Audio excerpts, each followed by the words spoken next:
अब बात करेंगे अपन 16 मुखी रुद्राक्ष के बारे में। अब 16 मुखी रुद्राक्ष के बारे में आप देखिएगा कि इसमें जैसा कि मैंने लिखा गया है कि fear of losses of loved one, कि आपको लगता है कि कोई आपका अपना आपसे दूर ना चला जाए। जैसे आजकल के जो बच्चे हैं किसी से प्यार कर लेते हैं तो उनको लगता है कि ये मुझे छोड़ के ना चला जाए, मेरे से कहीं अलग ना हो जाए, तो आपको 16 मुखी रुद्राक्ष खुद को भी पहनना चाहिए और आपको सामने वालों को पहनाना चाहिए। और आपको लगता है कि आपका नेम एंड फेम कहीं कम ना हो जाए, कहीं डाउन ना हो जाए, तो भी आपको 16 मुखी रुद्राक्ष को पहनना चाहिए। और यदि आप किसी को लगता है कि आप किसी पे बहुत ज़्यादा विश्वास करते हैं और वह कहीं आपको धोखा ना दे दे, तो भी आपको 16 मुखी रुद्राक्ष। यदि आपको लगता है कि फियर ऑफ डेथ, कि मुझे बार बार ऐसा लग रहा है कि मेरे साथ कुछ घटना ना घट जाए, मेरी डेथ ना हो जाए, यदि आप इसमें भगवान यम का भी आशीर्वाद आपको मिलता है। एक उसमें महामृत्युंजय शिव जिसे कहते हैं, जो शिव का महामृत्युंजय मंत्र आपको इन चीज़ों से दूर लेकर आता है, तो इसमें उनका आशीर्वाद ऑटोमेटिकली इसके अंदर इन्वॉल्व है। यदि आप 16 मुखी रुद्राक्ष पहन लेते हैं तो ये सब चीज़ें आपकी कम हो जाती हैं और इम्प्रूवमेंट होना शुरू हो जाती है, और ये 9 ग्रहों का जो भी दोष है वो भी दूर करने में आपकी मदद करता है। अब हमने बात करेंगे 17 मुखी रुद्राक्ष के बारे में। अब जो 17 मुखी रुद्राक्ष है, it remove obstacles and hindrance of life, it help to power of manifestation and achievement, it neutralize the negative effects of Saturn, it provides quick wealth and fulfillment of materialistical desire. यदि आपको लगता है कि आपकी कोई deal है वो close नहीं हो रही है, तो आपको 17 मुखी रुद्राक्ष पहनिए, आपकी डील जो क्लोज होने के कारण तुरंत हो जाएगी। आपकी प्रॉपर्टी नहीं बिक रही है तो आप प्रॉपर्टी के पेपर्स में 17 मुखी रुद्राक्ष को डाल कर रख दीजिए, आप देखेंगे कि प्रॉपर्टी जो बिकने के योग है एकदम से बनने शुरू हो जाएंगे। अब 18 मुखी रुद्राक्ष के बारे में बात करता हूँ। तो यदि आप कोई नया बिजनेस शुरू करना चाह रहे हैं, आप एक कुछ एक्सपेंड करना चाह रहे हैं, नई जॉब में आप लगना जा रहे हैं और आप चाहते हैं कि वहाँ पे सब कुछ अच्छा ही अच्छा हो, सब कुछ चीज़ें आपके अकॉर्डिंग हो, तो 18 मुखी रुद्राक्ष आपको पहनना चाहिए। और यदि आप किसी प्रकार की जॉब, बिजनेस या एकेडमिक प्रोग्रेस में आपको लगता है कि ऑब्स्टेकल्स आ रहे हैं, तो भी आप 18 मुखी रुद्राक्ष पहन सकते हैं। अब 19 मुखी रुद्राक्ष के बारे में बात करेंगे। Never luck of anything life, यदि आपको लगता है कि आपको फाइनेंशियल प्रोग्रेस एंड प्रॉपर्टी एकदम तेजी से चाहिए, प्रकृति पैसा है ना एकदम से आपको चाहिए, तो मैंने आपको बोला कि जैसे जैसे रुद्राक्ष के फेसिस बढ़ते जाएंगे ये रुद्राक्ष रेयर हो जाते हैं। तो अब ये 19 मुखी जो रुद्राक्ष हैं, 18 मुखी जो रुद्राक्ष हैं, ये रेयर रुद्राक्ष में आते हैं। जब रेयर का मतलब बहुत कम मिलने वाले। यदि 1 लाख रुद्राक्ष बनते हैं, निकलते हैं पौधों में से, तो उनमें से 1 या 2 रुद्राक्ष ही 19 मुखी रुद्राक्ष निकलते हैं। तो यदि ये इनको पहनने का मतलब है कि आप भगवान विष्णु और भगवान लक्ष्मी जी का भी साथ में आपको आशीर्वाद मिलना शुरू हो गया। अब मैं बात करूँगा 20 मुखी रुद्राक्ष के बारे में। 20 मुखी रुद्राक्ष के बारे में बात करें तो इसमें आप देखेंगे कि इसमें अग्नि, इंद्र, वरुण, सोम, विष्णु, बृहस्पति, वायु, Kuber ji and Lord of directions, तो जितने भी देवी देवता हैं, ब्रह्मा, विष्णु, महेश और 9 देवता, 8 दिग्बल, जो दिग्बल जिन्हें बोला गया है कि अग्नि, इंद्र, वरुण, सोम, विष्णु, बृहस्पति, वायु, Kuber and Lord of directions, तो इनका आशीर्वाद भी आपको मिलना शुरू हो जाता है। अब ये रेयर 20 मुखी रुद्राक्ष है, ये मिलता नहीं है। हाँ जी। आपको ढूंढने से भी नहीं मिलता है, और इसका असली नकली की पहचान तो इतना मुश्किल है कि सामने वाला कर ही नहीं पाता है। तो ये इसकी जो कीमत है ये लाखों रुपए में मिलते हैं। तो 20 मुखी रुद्राक्ष नॉलेज एंड इंटेलेक्चुअल आपकी जो बढ़ाता। अब आप बात करेंगे 21 मुखी। अब 21 मुखी रुद्राक्ष अपने आप में इसके बारे में कुछ मुझे कहना ही नहीं। इसमें ब्रह्मा, विष्णु, महेश तीनों का आशीर्वाद आपको मिलेगा, माँ लक्ष्मी, माँ पार्वती, माँ सरस्वती और पूरे के पूरे शिव परिवार। अब उसमें क्या है कि सब कुछ आ गया है, 9 के 9 ग्रह भी आ गए हैं, 8 के 8 दिक्पल भी आ गए हैं, सभी की सभी डायरेक्शन भी आ गई हैं।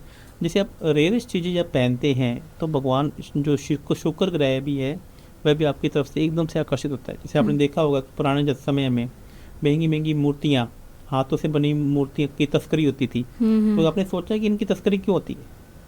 बिल्कुल सही है, नहीं सोचा कि 1-1 करोड़ की मूर्तियाँ, 2-2 करोड़ की मूर्तियाँ, 5-5 करोड़ की मूर्तियाँ, ऐसी क्या उस मूर्तियों में है? आकर्षित करती थी ना वो मूर्तियाँ। अब मूर्तियाँ आकर्षित करती हैं, लेकिन उस मूर्ति ऐसी क्या कीमत है? उसकी कीमत 5 करोड़ पे कर दी, किसी की कीमत 3 करोड़ पे है। लोग उसकी तस्करी की जा रही है, भारत से उसको बड़ी पैकिंग करके पूरा का पूरा जहाज के अंदर से एक मूर्ति को लेके जाया जा रहा है, और अब उन मूर्तियों को वापस भारत में लाया जा रहा है। तो ऐसा क्या था मूर्तियों के अंदर? आप बताइए। ये मूर्तियाँ रेयर मूर्तियाँ हैं, जिनको मूर्तियों को बनाने में, एक ऐसी मूर्तियाँ हैं जिनको बनाने में सालों लग गए, और ये मूर्तियाँ हाथों से बनाई गई मूर्तियाँ, और इन मूर्तियों का जो आकर्षण है एक अलग प्रकार का है। इसमें मूर्तियों में जान डाली गई थी मंत्रों के द्वारा, यंत्रों के द्वारा, और हमारे ऋषियों के जिन्होंने चैंटिंग के द्वारा। तो इनमें क्या था, इसमें क्या, जब कोई भी चीज़ हाथ से बनाई जाती है तो केतु ग्रह आपका एक्टिवेट हो जाता है। और ओके। कोई भी मूर्ति जब हाथ से बनाने में उसको समय लगता है तो उसमें शुक्र ग्रह एक्टिवेट हो जाता है। अब उसमें देवी देवता हैं तो गुरु ग्रह एक्टिवेट हो जाता है। तो जितनी और जो भी जैसी चीज़ पुरानी होगी तो उसमें शनि ग्रह एक्टिवेट हो जाता है, और जैसे उसमें मूर्ति में तेज होगा तो उसमें सूर्य ग्रह एक्टिवेट हो जाता है, और यदि वह मूर्ति बलशाली या दिखने में बड़ी होगी तो आपका मंगल ग्रह एक्टिवेट हो जाता है, और उस मूर्ति को बनाने में बुद्धि का प्रयास लगा गया तो उसमें बुध ग्रह एक्टिवेट हो जाता है, और उस मूर्ति का जो साम्राज्य है वो बड़ा दूर तक फैल रहा है तो आपका राहु ग्रह एक्टिवेट हो जाता है। तो जो ये मूर्तियों को यदि आप पुरानी मूर्तियों को अपने हाथ से कोई बंदा बनाता है तो यदि वो मूर्ति महंगी है तो शुक्र ग्रह फिर दोबारा एक्टिवेट हो जाता है। तो 9 के 9 ग्रह आपका एक्टिवेट हो जाते हैं। जैसे आप इन चीज़ों को, रेयरस चीज़ों को, महंगी चीज़ों को आप अपने घर में ला के रखते हैं तो 9 के 9 ग्रह आपके साथ में फेवर में हो जाता है। यदि कोई ग्रह आपको दुष्प्रभाव भी दे रहा है तो वह दुष्प्रभाव ना देकर आपके साथ में चलने को रेडी हो जाता है। तो आप उनका अभी भी अपने भारत में भी देखेंगे तो यहाँ पे राजस्थान में देखें जल महल है, यहाँ पे सूर्य की किरणों से आप समय का अंदाजा लगा सकते हैं कि अभी समय क्या होगा। जी। कभी हम जल महल चलेंगे तो जी। उनके साथ में एक दिन रील बनाकर आपको दिखाऊंगा मैं कि किस प्रकार से भारत में कि सूर्य की किरणें पड़ने मात्र से वह घड़ी चलती है और समय आपको बताया जाता है कि आपको इस समय क्या समय हो चुका है। तो क्या कारीगरी भारत में भारतीय ऋषियों के द्वारा की गई है, इसका एक अद्भुत संगम आपको जगह जगह देखने को मिल सकता है। मिलेगा। तो ये ऐसे 1 से लेकर 21 मुखी रुद्राक्ष यदि आपको पहनते हैं, जैसे गौरी शंकर रुद्राक्ष, जैसे आपने कहा कि किसी बच्ची की शादी नहीं हो रही है, किसी बच्चे की शादी नहीं हो रही है तो वह गौरी शंकर रुद्राक्ष को पहन सकता है। तो इसी प्रकार से मैंने इसमें बहुत सारी चीज़ें और भी बनाई हैं। ये गणेश रुद्राक्ष के बारे में बात करते हैं तो भगवान यदि किसी को लगता है कि बुद्धि, उसको पावर चाहिए, नॉलेज भी चाहिए, उसको स्पिरिचुअलिटी भी चाहिए, तो गणेश रुद्राक्ष को भी वह धारण कर सकता है। अब बात करेंगे त्रिजटा रुद्राक्ष के बारे में, फिर गर्भ गौरी रुद्राक्ष है। तो इस प्रकार से ये पूरे का पूरा फिर मैंने कुछ इसमें कॉम्बिनेशन भी बनाए हैं। यदि कोई पॉलिटिशियन या मिनिस्टर राजनेता है तो उसको 1 मुखी और 13 मुखी पहनना चाहिए।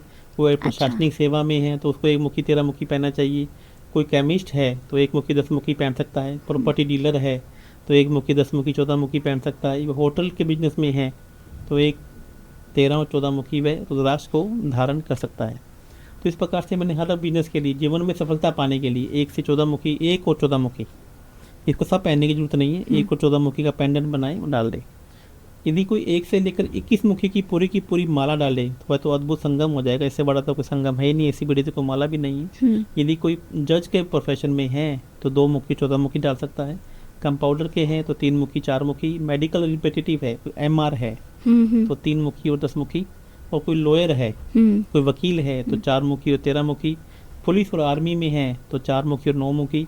प्रोफेसर और टीचर है तो 6 मुखी और 14 मुखी। और इलेक्ट्रिकल इंजीनियरिंग है तो 7 मुखी और 11 मुखी रुद्राक्ष पे अपने जीवन में धारण कर सकते हैं। तो इस प्रकार से चार्टर्ड अकाउंटेंट के लिए, सिविल इंजीनियरिंग के लिए, करार टाइपिस्ट के लिए, IPS, यदि कोई बंदा IPS है तो 9 मुखी और 13 मुखी और रुद्राक्ष को धारण करना चाहिए। यदि कोई IAS है, IPS है, इस प्रकार से सभी अलग अलग प्रकार से। कोई पायलट है तो 10 मुखी और 11 मुखी। कोई बैंक में जॉब करता है तो 11 मुखी 13 मुखी। कोई बच्चा MBA के प्रोफेशन में चाहता है कि उसको सफलता मिले तो 11 मुखी और गौरी शंकर रुद्राक्ष उसको धारण करना चाहिए। तो इसमें मैंने पूरी डिटेल से शास्त्रों का अध्ययन करके ये एक प्रेजेंटेशन मैंने बनाई है। तो मैं आपके चैनल के माध्यम से, आपके इंटरव्यू के माध्यम से इसको भी साथ साथ में हम प्रचन कर। बेहद खूबसूरत ये प्रेजेंटेशन आपकी रही है। जिस फील्ड में जो व्यक्ति अव्वल है या जाना चाहता है या है तो वो इस प्रकार से अपने जितने भी मुखी रुद्राक्ष है उनका धारण कर सकता है। रुद्राक्ष की हम बात कर रहे थे आचार्य जी, अंतिम सवाल मैं रखना चाहूँगी, रुद्राक्ष को सही और गलत की पहचान कैसे करेंगे, असली है या नकली है? क्योंकि रुद्राक्ष तो मार्केट में भी बहुत मिल रहे हैं, लेकिन हमें ये कैसे पता लगेगा कि ये रुद्राक्ष हमारे लिए ठीक है, ये जो मुखी बताए जा रहे हैं वो ठीक है, वो सही है या गलत नहीं है? देखिए पूजा जी, जैसे मैंने आपको अभी अपना ऑफिस दिखाया था तो मैंने अपने यहाँ पे खुद की एक लैब सर्विस की है। इसमें हम भी चाहते हैं, देखिए हमें, आप कितने भी प्रोफेशन के अंदर हों लेकिन आप भी कहीं ना कभी गलत लोगों का शिकार हो सकते हैं। बिल्कुल हो तो हमने क्या किया कि हमारी यदि परचेजिंग ही गलत होगी तो सेलिंग तो अपने आप ही गलत होगी। बिल्कुल तो हम चाहते थे कि हमारे पास गलत तरीके के रुद्राक्ष नहीं आए, तो हमने एक यहाँ पे लैब एस्टैब्लिश की है जिसके अंदर हम इसकी एक फ़ोटो क्लिक करते हैं, जिसमें एक इसका एक्सरे लेते हैं और सर्टिफिकेट हमने जिसके इंटरनेशनल, इसके जो पैरामीटर्स हैं, इंटरनेशनल जो स्टैंडर्ड्स हैं वो सब ने हमने सर्टिफिकेट्स लिए हैं और उनको पूरी तरीके से इस प्रकार से हमने लैब को स्थापित किया है कि जो भी स्टैंडर्ड्स हम पूरे कर सकें। तो यदि हम इसको, आप सर्टिफाइड रुद्राक्ष लेते हैं, कोई भी आप जेम्स लें, आजकल आप सोना भी लें, जैसा भी कहा जाता है, हॉलमार्क होना चाहिए। अब कोई भी जेम्स लें या कोई भी रुद्राक्ष लें तो बाकायदा ये हॉलमार्क होना चाहिए और बाकायदा जेम्स से ये सर्टिफाइड होना चाहिए। तो यदि आप हमसे भी लेते हैं तो हमें पूरा आपको लैब से सर्टिफिकेशन देंगे और इस प्रकार से आप हमने बहुत ही सुंदर पैकिंग भी आप इन जातकों के लिए बनाई है। और मैं इसको एक आपके चैनल अनबॉक्सिंग भी इसके अंदर हम इसको शो करेंगे। तो ये रुद्राक्ष की एक पैकिंग है जिसको हमने बनाया है और इसके अंदर एक सर्टिफिकेट भी है। मैं बोलूँगा सर्टिफिकेट रुद्राक्ष का मुझे ला के दिया जाए, ये देखिएगा। तो ये एक रुद्राक्ष का सर्टिफिकेट भी है, आप इसे देख सकते हैं जी। तो इसको हम इस प्रकार से, ये कितने मुखी का रुद्राक्ष है तो इसमें पूरी की पूरी इसकी डायमेंशन क्या है, इसका वेट क्या है, तो इसके बारे में पूरी की पूरी जानकारी इसके अंदर दी गई है। और ये इंटरनेशनल स्टैंडर्ड्स को फॉलो करती है जो लैब है, ताकि देखिए हम पहले हम ही कहीं ठगे ना जाएं। यदि हम ही सही हैं और सर्टिफिकेट हमने पूरी जांच परख के लिया है, मैं ये मानता हूँ ये भगवान को मानने वाला काम है और भगवान की शक्ति से काम है। तो यदि आप चीटिंग करते हैं तो कहीं फल तो आपको खुद को ही मिलना है। तो मैं इस बात में पूरी तरह जाता यदि कोई हमसे समान रुद्राक्ष लेता है, जेम्स लेते हैं तो बिल्कुल भी चिंता नहीं करने की जरूरत नहीं है कि उनको कहीं ना कहीं से मिस्टेक या चीटिंग हो सकती है। ठीक है आचार्य जी, मिडिल क्लास फैमिली वाले लोग भी इसको ले सकते हैं, चूँकि आप तो अमीरों के आचार्य जी हैं। मैं अमीरों का नहीं, अमीर दिल वालों का हूँ। मैं हमेशा अपनी वीडियो में कहता हूँ कि पैसा ऐसा नहीं है, लेकिन अमीर दिल वालों का होगी। जो लगता है सभी लोगों को लगता है कि एस्ट्रोलॉजी तो कुछ भी नहीं है, ये तो 500 रुपये में या 100 रुपये का काम है। हाँ। ऐसा नहीं है।